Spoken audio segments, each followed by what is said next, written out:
അതുപോലെ തന്നെ ഞങ്ങളുടെ നാട്ടിൽ ഒരു ചെറിയൊരു മൊയന്തുണ്ട്, തീരെ ഒരു ഇതില്ലാത്ത ഒരാൾ. അവൻ്റെ പേര് മുത്തു എന്നാണ്.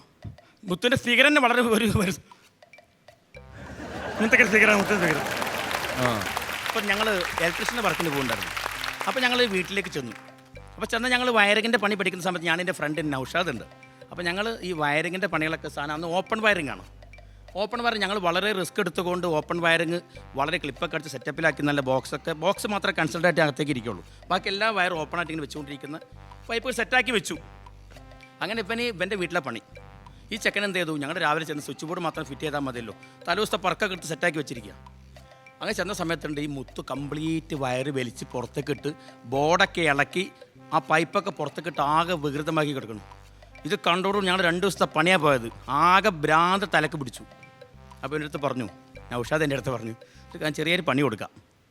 അപ്പോൾ ഈ ന്യൂട്രിയിൽ നിന്ന് നമ്മൾ കറണ്ട് പിടിപ്പിച്ചിട്ട് കഴിഞ്ഞാൽ ജസ്റ്റ് തരിക്കും, അതൊന്നും ജെർക്ക് ചെയ്ത് പോവുള്ളൂ, വേറൊന്നും ചെയ്യില്ല. അങ്ങനെ ഒരു ദിവസം ഞാൻ നൗഷാദ് ചെന്ന് ഈ മുത്തു ഞങ്ങൾ ചെന്ന ഉടനെ തന്നെ മുത്തുവിന് മനസ്സിലായി ഞാൻ അവൻ എന്തോ പണി ഒപ്പിച്ചിട്ടുണ്ട്. അപ്പോൾ അവൻ ഓട്ടോമിൽ ഞങ്ങളുടെ അങ്ങനെ മാറി മാറി പുറകോട്ടിങ്ങനെ നിന്നുകൊണ്ടിരിക്കുകയാണ്. അങ്ങനെ ഞാൻ നൗഷാദിന് ചെന്ന് മെല്ലെ ന്യൂട്രി കൊടുത്തു. മുത്ത് സ്വാഭാവികമായിട്ട് വന്ന് ഞങ്ങൾ നേരാക്കിയതൊക്കെ ആൾ ഇതിട്ട് പറഞ്ഞ ഒരു തരിക്കൽ തെറ്റി മുത്ത് നേരെ ഇട്ടിട്ട് പോയി, ചെറിയ തരിപ്പം മാത്രം. അങ്ങനെ രമേശ് ഏട്ടാ നമ്മളങ്ങനെ ഈ മുത്തുവിന് കറണ്ട് ഓൾറെഡി പിടിപ്പിച്ചല്ലോ. അപ്പം ഞാൻ നൗഷാദും കൂടെ പിറ്റുന്ന രാവിലെ മുത്തുവിനെ കാണണം, ജസ്റ്റ് ഒന്ന് മാപ്പ് പറയണം. പാവല്ലേട്ടാ, ഞാൻ പറഞ്ഞു നൗഷാദിൻ്റെ അടുത്ത്, നൗഷാദ് ചെയ്ത് തെറ്റായി പോയിട്ടോ, നമുക്ക് മുത്തിനെ വീട്ടിൽ പോകുന്ന ഞാൻ നൗഷാദ് കൂടെ അങ്ങനെ വീട്ടിൽ ചെന്നു. വണ്ടി നിർത്തി ചെന്നപ്പോണ്ട് ഒരാളിന്ന് കണ്ണാടി മുമ്പിൽ നിന്നിങ്ങനെ ഫുള്ള് എക്സിക്യൂട്ടീവായിട്ട് ഫുൾ സ്ലീവൊക്കെ ഇറക്കിയിട്ട് ഫുള്ള് സ്റ്റൈലാക്കിക്കൊണ്ടിരിക്കുന്നു. നല്ല നോക്കി പടച്ചോണ്ടി നമ്മൾ മുത്തുള്ളോ. അപ്പോൾ മുത്തിൻ്റെ അമ്മ, അതേ മോനെ മുത്താണ്, മുത്ത് സെറ്റപ്പായി ഇപ്പോൾ നല്ല ഗ്ലാമറായിട്ടോ. അപ്പോൾ എന്തേ നിങ്ങളെന്താ മുത്തിന് എന്തെങ്കിലും മരുന്ന് എന്തെങ്കിലും കൊടുത്തോ? അപ്പം ഇല്ല, ഒന്നും കൊടുത്തിട്ടില്ല. അല്ല മുത്ത് പറഞ്ഞല്ലോ എന്തോ സംഭവിച്ചെന്ന് പറഞ്ഞല്ലോ. അപ്പോൾ എനിക്ക് നൗഷാദ് സംഗതി മനസ്സിലായി. രമേശ് ഏട്ടാ മുത്ത് വളരെ സ്മാർട്ടായി ചെന്ന പടം ഞങ്ങളോട് ഗുഡ് മോർണിംഗ് ഇലക്ട്രീഷ്യൻ പറയല്ലേ, വരൂ ഇരിക്കും, അമ്മേ ചായ കൊടുക്കൂ, ഫുള്ള് സെറ്റപ്പിൽ. പൊന്നാര രമേശ് ഏട്ടാ ഞങ്ങളെ ഷോക്ക് ട്രീറ്റ്മെൻറ്റോട് കൂടിയിട്ട് മുത്ത് മിടുക്കനായെന്ന് മാത്രമല്ല മുത്ത് ഇപ്പോൾ സംസാരിക്കാത്ത മേഖലയില്ല. മുത്തുവിന് എല്ലാ മേഖലയെക്കുറിച്ചും വളരെ നല്ല അറിവാണ്. ഞങ്ങളുടെ നാട്ടിൽ ഇതുപോലെ തന്നെ ഇപ്പം ഞാനും എൻ്റെ നൗഷാദ്, അതുപോലെ ഫൈസൽ, ബാബു, അങ്ങനെ കുറേ കമ്പനിക്കാരുണ്ട്. ഞങ്ങളിങ്ങനെ ഒരുമിച്ച് സെമീർ ഉൾപ്പെടെ ഒരുപാട് കമ്പനിക്കാരുണ്ട്. ഞങ്ങളിങ്ങനെ യാത്ര ചെയ്യുന്നവരാണ്. അപ്പോൾ ഞങ്ങളെ കൂട്ടത്തിൽ ഈ നൗഷാദിന് എപ്പോഴും ഭക്ഷണത്തോട് ഭയങ്കര താല്പര്യമാണ് നൗഷാദിന്.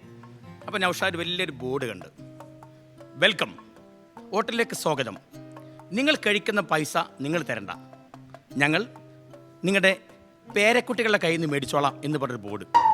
അപ്പം നൗഷാദിന് വളരെ കൗതുകം. പൈസനും പറയണ്ട, വണ്ടി ഒതുക്കടാ റാഫി, വണ്ടി ഒതുക്ക്. സെമീർ ഞങ്ങളെല്ലാവരും കൂടി ചെന്നു. നല്ല റിച്ചായ ഒരു ഹോട്ടൽ, പക്രച്ചേട്ടാ നല്ല സൂപ്പർ ഒരു ഹോട്ടലാണ്. അവിടെ ചെന്നു, വെയിറ്റർ വന്നു, ഹലോ എക്സ്ക്യൂസ് മീ എന്ത് വേണം? അപ്പം മെനു കാർഡൊക്കെ കാണിച്ചു. അപ്പോൾ ഞങ്ങൾക്ക് ഇഷ്ടപ്പെട്ട ഭക്ഷണങ്ങളൊക്കെ സെറ്റപ്പിൽ പറഞ്ഞു. വളരെ ഞങ്ങൾ സന്തോഷകരമായിട്ട് ഭക്ഷണമൊക്കെ കൊടുന്ന് വെച്ചു.